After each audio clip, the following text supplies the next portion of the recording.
The trick to having a simple backswing is taking this left shoulder and having that move everything in the backswing. Okay. So now look, you've already made a 80-degree turn, and your takeaway is not even done, right? Yep. And now you keep pushing that shoulder. No, don't do anything with your arms. Keep taking that shoulder across. There. That's a full shoulder turn. Yeah. And now your pressure would already be going back to the left. Yeah. And then the arms would be going, but they'd be getting pulled down. So what you tend to do, and this is where the golf swing will always fall apart, is that you take it back and you fold this, Yes. and then you try and throw it, and it's so hard to get it to release properly, and you'll tend to throw it into the ground. Yes. But now, if I take my left shoulder and I use that to push everything back, look how wide my wrist and my arms are still. I'm doing this, so now as I start to throw, I'm trying to get rid of way less angle than you are. And that's the whole trick to this. So use that left shoulder to drive everything back. Yep. So now you made an 80-degree turn. And as you're doing this dynamically with speed, your arms would have a little momentum, they'd swing back. And then you'd have way less angle to get rid of in your right arm. Yeah, so here, Exactly. I'm trying to get, like, where's optimal? Is it like way out here? You want to keep this puppy as wide as you can. Okay. Right? And the only way you can do that is by not activating it. As soon as you activate it, it's over, right? Right. What do you mean by activate it? You activate any muscle in there, Well, you try to as soon as pick I it. start doing that, Yeah, it's okay, toast. So, okay. And it can even start here. Well, you start doing this, Yeah, you'll feel your it's bicep want to activating it engage. right away. Exactly. Okay. So you want to keep that pretty quiet. Yeah. Yeah.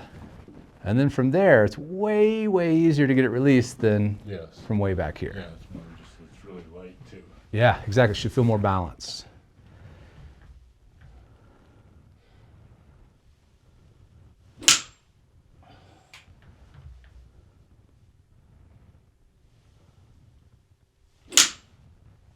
All right, so go back to the top.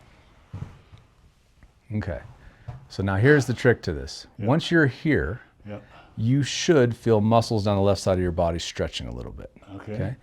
Now, the trick is what you're doing when it goes off a little bit. Take a breather for a second, so I know I'm wearing you out. So, the whole key to how all of this stuff really works together is really you have to use both sides of the body. Right now, you're overusing the right, trying to get it to release, which we want to use it, but everything has to work together. And what you need to think about in the swing is that basically, when one side's pulling, one side's pushing, and one side's pushing, one side needs to be pulling. They have to work in opposing pairs, and they generally kind of do the exact opposite, right? So if the right side's pulling back, the left side's pushing to help. When you're going back and you get here, this needs to then help pull you back down. But instead, what you're doing is just throwing with your right arm and not using this to help pull everything back down. So then you've all of a sudden, you're just going to be kind of looking like this, like you're a little out of sync. That's kind of what it feels like. Exactly. You're just kind of going there and just throwing it with your arm, right? So there's a balance, like the body has to work with the arms, okay? So when I go back with this left shoulder, as I drive it down and back, I feel it here, and these muscles want to go. So then if these go really quickly, the quicker I can throw with my hands. But if I go here and I just do that, That's what it feels like I'm doing. Right? it is, right? But I can't give you like 50,000 things to think about, right? So instead, as you start going back here, now you're going to start feeling, okay, my concentration with my body is feeling this because I want that to help me go back the other way. And that helps widen the angle, it helps pull the shaft down, pull the hands down, all that stuff.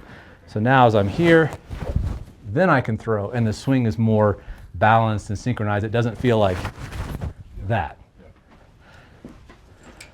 And this is where it has to happen, where it's difficult to learn, is that this stretch that you feel here, it's just there for a split second. You've got to use it dynamically. Now, so go back to the top. And now use this to pull everything back down. Start unwinding. There you go.